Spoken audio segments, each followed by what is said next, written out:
Karen storms off after meeting, cheeks blazing red, murmuring excuses no one's buying. But I'm not finished. Not yet. Because I've seen how these things go, how people like her twist the narrative when no one's looking. So I make sure everyone's looking. That evening, I upload a short clip to the neighborhood Facebook group. Nothing dramatic. Just the investigator's voice confirming the GPS hit on 418 Hickory Bend, overlaid with a screenshot of the delivery tracking log and a simple caption. Package theft isn't just wrong. It's federal. It spreads like wildfire. By Sunday morning, the post has over 300 comments. Neighbors weigh in, some shocked, others admitting they've had packages go missing too, especially those living near Karen. Patterns start to emerge. Patterns people had ignored before. But it's not just comments. It's what I find in my inbox. A private message from Eva Rosario, who lives a few doors down from Karen. She's quiet, works nights at the hospital. We've nodded in passing, never talked. Her message is short. I think I have footage you want to see. She sends a clip from her security camera, date stamped and crystal clear. Karen, stepping across her lawn in broad daylight, glancing both ways like a kid about to steal candy, then snatching a small white box off my porch and walking briskly back to her own house. Not mistaken. Not found. Stolen. I sit with that clip for a moment, jaw clenched. Then I forward it. First to the postal investigator, then to the police. That afternoon, they return. But this time, they're not just checking in. They knock on Karen's door with a warrant in hand. Word spreads faster than the summer heat. Neighbors gather again, some pretending to water plants, others outright standing on lawns. Phones out, recording, watching. Karen steps outside in a housecoat, looking disheveled and indignant. This is harassment, she yells.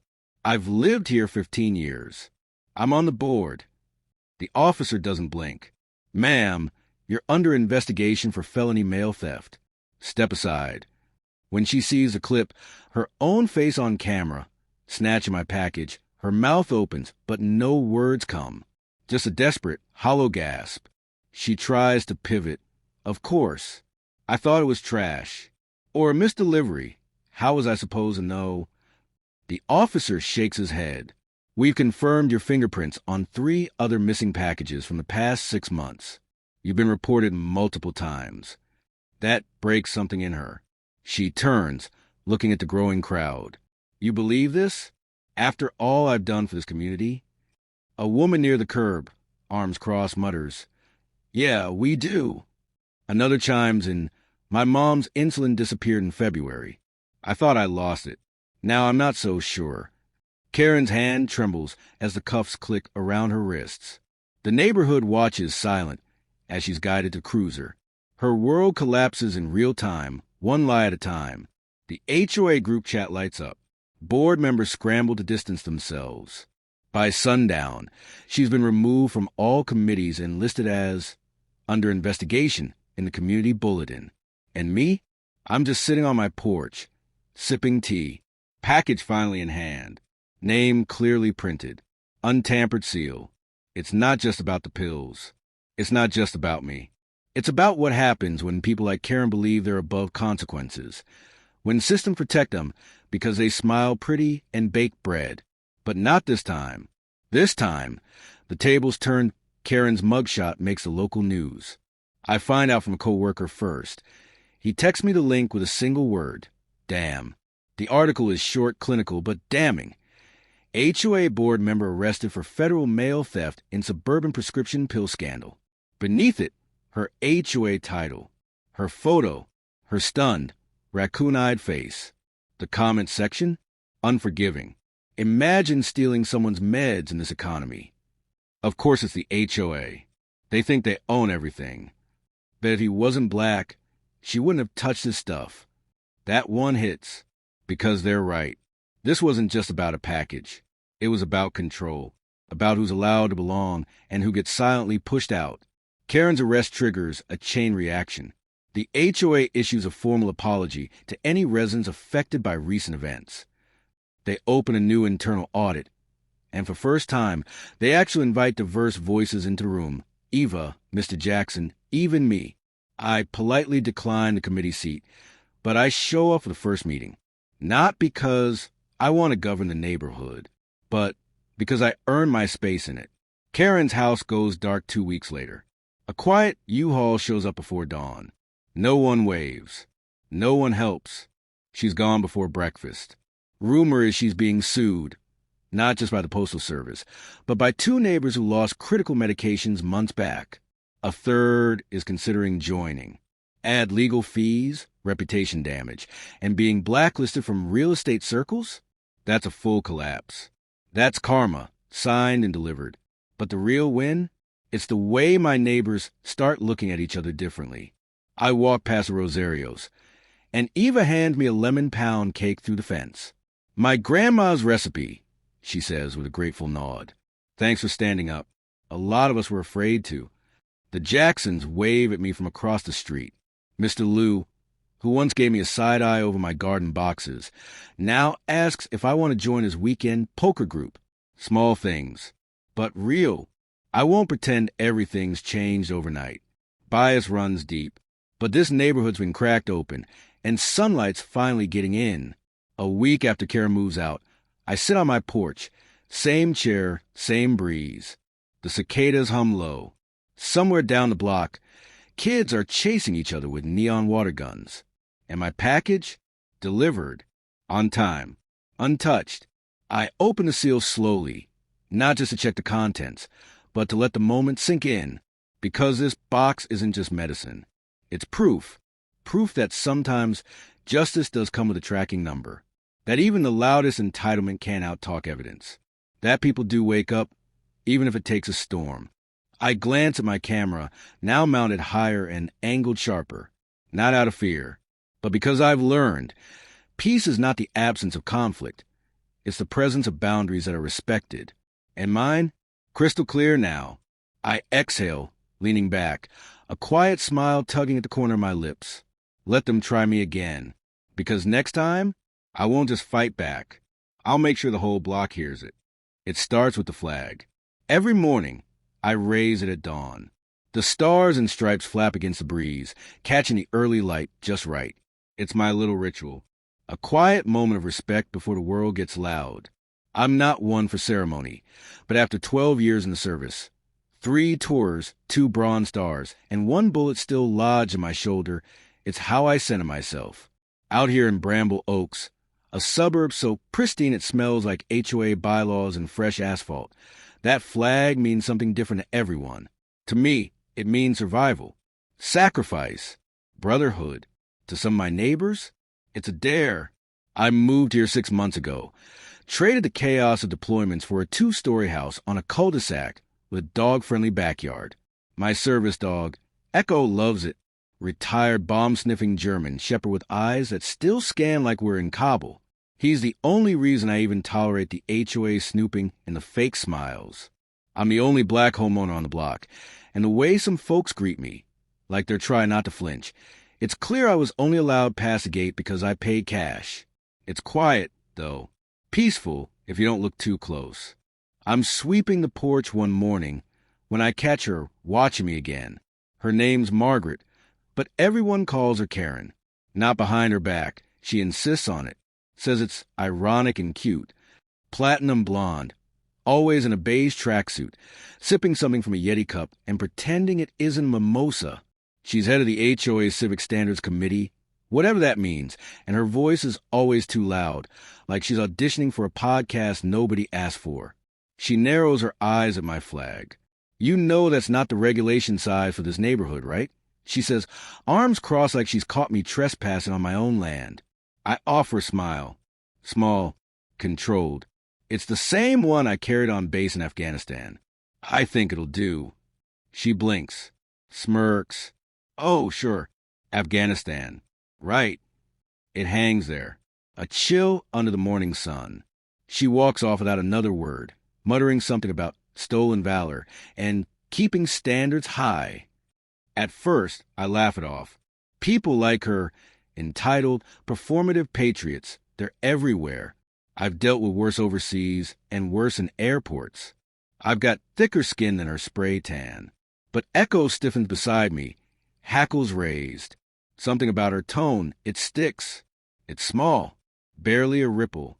But somewhere deep in my gut, something shifts. A warning. This isn't over. IT starts with the complaints. A warning notice slips into my mailbox, stamped with that smug red HOA letterhead like it's a badge of honor. Violation. Improper display of flagpole. It's not about the flag. Never was. It's about control. About making sure I remember I'm the outsider here, no matter how crisp my lawn or clean my gutters. I scan the document. It's vague, deliberately so. Unapproved modifications, non-conforming aesthetics. No citation, no code. Just a demand to correct the issue within 7 days to avoid fines. I fold it neatly and toss in the trash. But they keep coming. One says my dog's leash is non-compliant. Another says I left my garbage on the curb too long, by 4 minutes. A citation for excessive military decals on my truck follows, like my 82nd Airborne sticker is graffiti. It's a flood of microaggressions dressed up as neighborhood concern. I begin to notice things. Echo's fenced-in area gets mysteriously unlocked one afternoon. He stays, trained and loyal, but I feel that same cold knot in my chest as I did when I first spotted ID wire glinting under sand. Someone's trying to push me.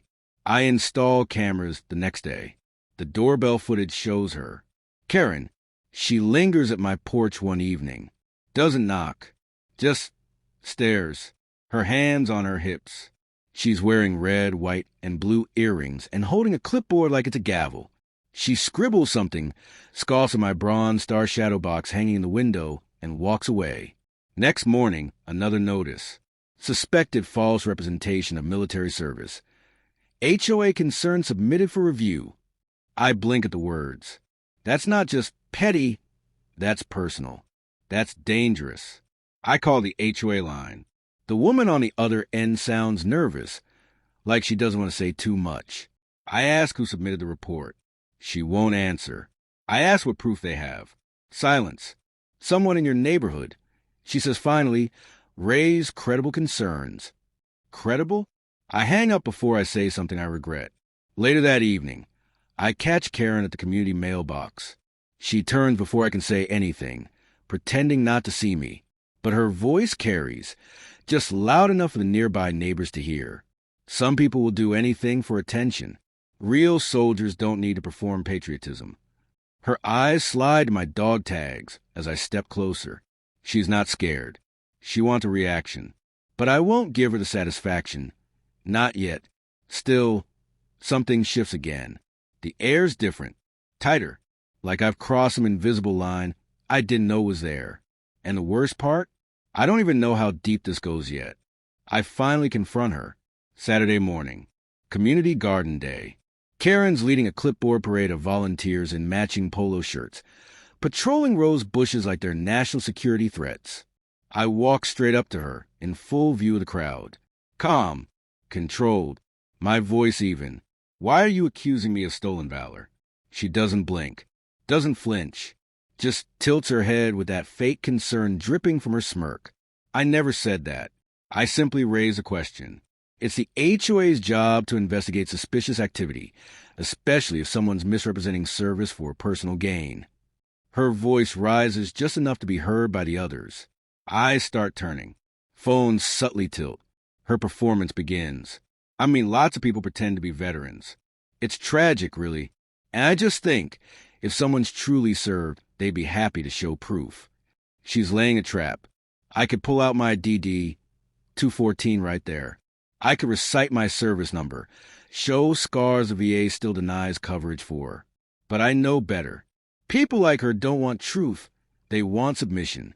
They want the spectacle of you proving your right to exist. You want proof. I ask. You'll get it. She scoffs. We'll see. That afternoon, I sent a formal complaint to the HOA board. I attach a scanned copy of my service records, honorable discharge papers, even a picture of me and Echo in full kit on our last mission together. The HOA responds 2 days later with a fine. Apparently, submitting unauthorized documentation violates privacy regulations. I'm now being charged $150 for filing disruptive materials. The war has begun. I start documenting everything. Every note, every visit, every time Karen slows her golf cart in front of my house to take photos. Echo catches her once crouching by my trash bins. I install more cameras, link them to a secure drive. I reach out to my old unit's group chat, explain what's going on. It's mostly silence for a few minutes, then a flood of messages. What do you need? Want us to roll up in full dress? Say the word, brother. I don't say yes. Not yet, but I feel the warmth of it. Of them. That bond they'll never understand. Meanwhile, Karen escalates. One afternoon, I return home to find a Veterans for Truth flyer taped to my door. It's got an American flag background, a blurry photo of me at the mailbox in bold letters. Is this man lying about his service? I stare at it, heat crawling up my spine. My hands shake, but not from fear. Echo growls low and steady beside me. That night, I receive a voicemail from a neighbor named Darnell. First time I've heard from him since I moved in. Black man, lives 2 streets over. Quiet, keeps to himself. I've seen what she's doing, he says. She pulled the same thing on my wife when she opened her home bakery. Called it a zoning issue. I got your back, man. Whatever you need. It clicks. She's done this before. Used bylaws as a bludgeon. Cloaked her bias in regulation. Weaponized structure to strip people of dignity. But this time, she picked the wrong damn house. And I'm done playing defense. IT all comes to a head on Memorial Day. The HOA organizes a neighborhood event. Flags, food trucks, and fake reverence. They set up folding chairs in front of the clubhouse. String red, white, and blue banners from the trees like it's some kind of patriotic amusement park. The irony makes me sick. Karen's front and center, wearing a camo pattern blouse that still has a tag sticking out the back. She's holding a microphone, her voice amplified and sugary sweet as she welcomes real American heroes to the ceremony. Except she's already decided I'm not one of them. I know it before she speaks. We're so grateful, she says, for those who serve this great nation honorably, but we must also remain vigilant. Not everyone who wears dog tags has earned the right to. The crowd chuckles. Uneasy, she turns slightly, eyes locking on me. I'm standing near the back, Echo at my side, silent. She holds up a slip of paper. The HOA board's decision on my appeal. Another rejection. Another fine. Karen smirks. We investigated thoroughly. No credible documentation was provided to prove active service. In fact, we received additional reports from concerned neighbors. Her words land like blows, one by one, slow and deliberate. Some neighbors nod along. Others look away. No one speaks. She thinks it's over, that she's won. So I take a step forward. Mind if I say a few words? I ask, voice steady. Karen stutters. This is an HOA-sanctioned Memorial Day event, honoring veterans. I nod toward the podium. I'd like to speak. Or is that reserved only for approved patriots? A few murmurs ripple through the crowd. She hesitates, then hands me the mic with a smug shrug, as if daring me to embarrass myself. I take the stage. Look out across the neighborhood. Faces I've mowed lawns next to. People who've waved but never spoken. Then I say calmly, thank you all for coming today. I served 12 years in the Army, 3 deployments, was wounded in Kandahar, retired with honors, and I spent the last few months being called a liar by someone who's never worn a uniform, never buried a friend overseas, never folded a flag for a grieving mother. Gasps. A few heads turn sharply toward Karen. I pull a flash drive from my pocket. This contains my full military records, service medals, and discharge documents, and security footage of someone trespassing on my property, of someone taping slanderous flyers to my door, of someone weaponizing their role in the HOA to target me for one reason only. I let it sit because I'm black, and I don't look like your idea of a veteran. The silence cuts deep. Real now, uneasy and sharp. Then, over the crest of the hill, they appear, 6 men in pressed dress uniforms, boots gleaming, walking in a tight formation. At the front is Major Coleman, my former commanding officer. They march straight into the crowd, flanking the stage like a ceremony of ghosts. Karen's face drains. Major Coleman steps forward, his voice calm, gravelly, final. This man served under me, led troops with honor, saved lives. You dishonor the uniform when you question his integrity without cause. Karen stammers, eyes wide. There were concerns. I was just... Coleman cuts her off. No, you were just being hateful. And now, everyone sees it. Karen's mouth opens, then closes like a fish yanked from water. She's scanning the crowd now, desperate for someone to bail her out. But no one moves. Not even the HOA board members flanking the stage. They're frozen in place, pretending they don't know her, pretending they didn't back her every move. I was only following up on reports, she stammers.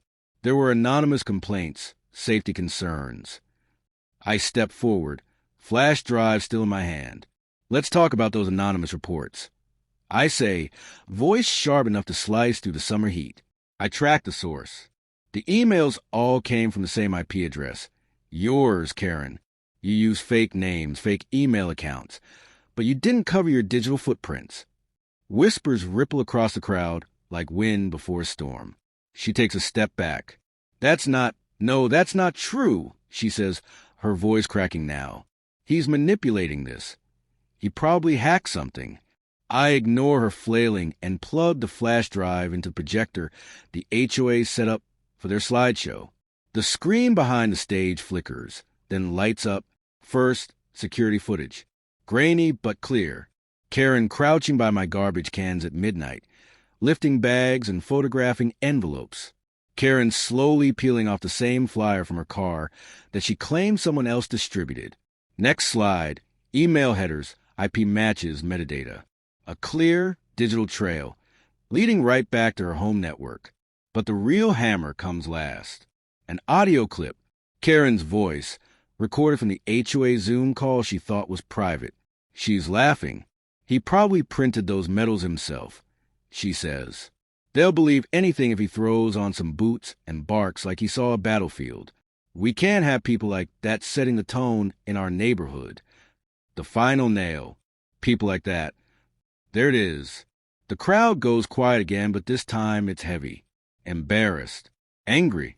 Some folks look at their shoes. Others look right at Karen with disgust. Major Coleman doesn't say a word.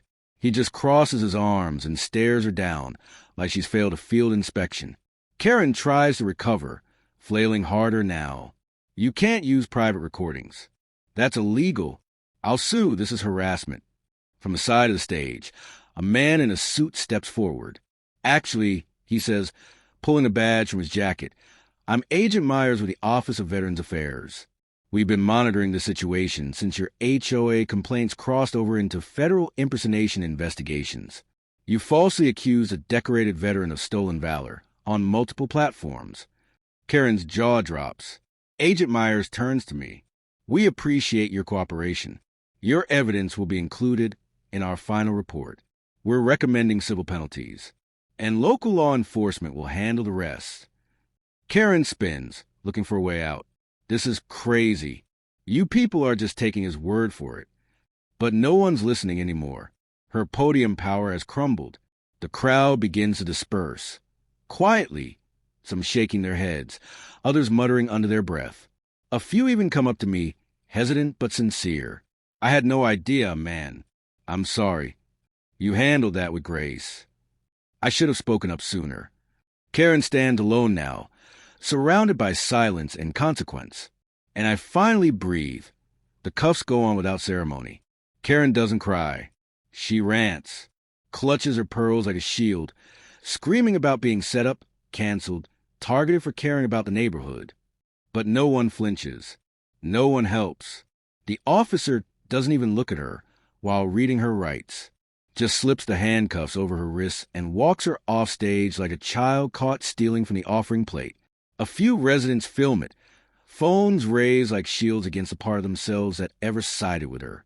Agent Myers assures me that the charges won't be light, falsify reports to a federal agency, HOA abuse, and defamation against a decorated veteran. Her board position is stripped within hours. Her lawyer quits the next morning. By the end of the week, she's the subject of 2 civil suits and banned from speaking at any HOA-sanctioned event. Justice doesn't always come in one clean blow, but this feels like a full, perfect swing. The next day, my front porch looks different.